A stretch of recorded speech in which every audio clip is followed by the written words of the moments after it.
ఆశ్చర్యకరమైన బైబిల్ పాఠంగా ఆదికాండము 33వ అధ్యాయం చదువుకుందాము. యాకోబు కన్నులెత్తి చూచినప్పుడు ఏశావును అతనితో 400 మంది మనుష్యులను వచ్చుచుండిరి. అప్పుడు అతడు తన పిల్లలను లేయా రాహేళ్లకును 2 దాసీలకును పంచి అప్పగించాను. అతడు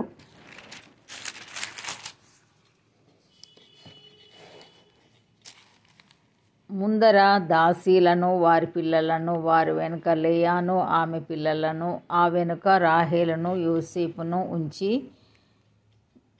తాను వారి ముందర వెళ్ళుచు తన సహోదరుని సమీపించు వరకు 7 మార్లు నేలను సాగిలపడాను. అప్పుడు ఏశావు అతనిని ఎదుర్కొన పరిగెత్తి అతనిని కౌగలించుకొని అతని మెడ మీద పడి ముద్దు పెట్టుకొనాను. వారిద్దరు కన్నీరు విడిచిరి. ఏశావు కన్నులెత్తి ఆ స్త్రీలను పిల్లలను చూచి, వీరు నీకేమి కావాలని అడిగినందుకు అతడు వీరు దేవుడు నీ సేవకునికి దయచేసిన పిల్లలే అని చెప్పాను. అప్పుడు ఆ దాసీలును వారి పిల్లలను దగ్గరకు వచ్చి సాగిలపడిరి. లేయాయు ఆమె పిల్లలను దగ్గరకు వచ్చి సాగిలపడిరి. ఆ తర్వాత యోసేపును రాహేలును దగ్గరకు వచ్చి సాగిలపడిరి.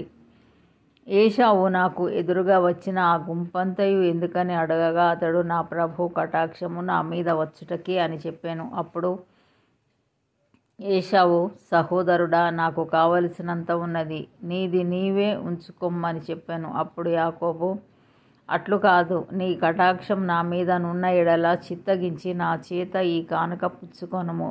దేవుని ముఖము చూచినట్లు నీ ముఖము చూచి తిని, నీ కటాక్షం నా మీద వచ్చినది కదా, నేను నీ యొద్దకు తెచ్చిన కానుకను చిత్తగించి పుచ్చుకొనుము. దేవుడు నన్ను కనికరించెను మరియు నాకు కావలసినంత ఉన్నదని చెప్పి అతని బలవంతం చేశాను గనుక అతడు దాన్ని పుచ్చుకొని, మనం వెళ్ళుదాము, నేను నీకు ముందుగా సాగిపోవుదునని చెప్పగా అతడు నా యొద్దనున్న పిల్లలు పసిపిల్లలనియు గొర్రెలు మేకలు పశువులు పాలిచ్చినవి అనియు నా ప్రభువుకు తెలియను. ఒక్క దినమే వాటిని వడిగా తోలిన ఎడల ఈ మంద అంతయు చచ్చును. నా ప్రభువు దయచేసి తన దాసునికి ముందుగా వెళ్ళవలెను. నేను నా ప్రభువునొద్దకు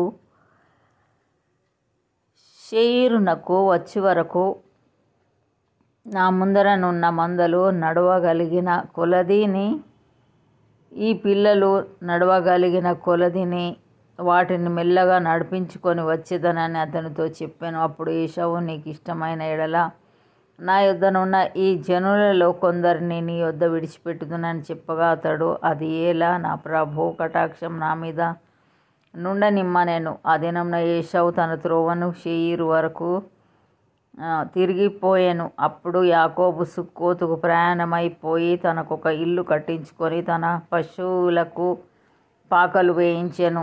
అందుచేత ఆ చోటికి సుక్కోతు అని పేరు పెట్టబడెను.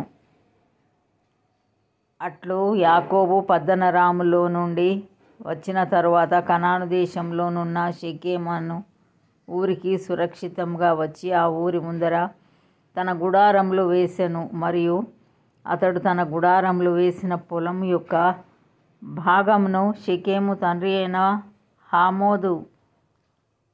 హమోరు కుమారుల యొద్ద 100 వరహాలకు కొని అక్కడ ఒక బలిపీఠం కట్టించి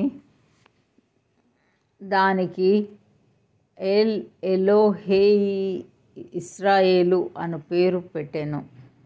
ఇంతటితో ఇది నా కొరకైన బైబిల్ పాఠము సరి.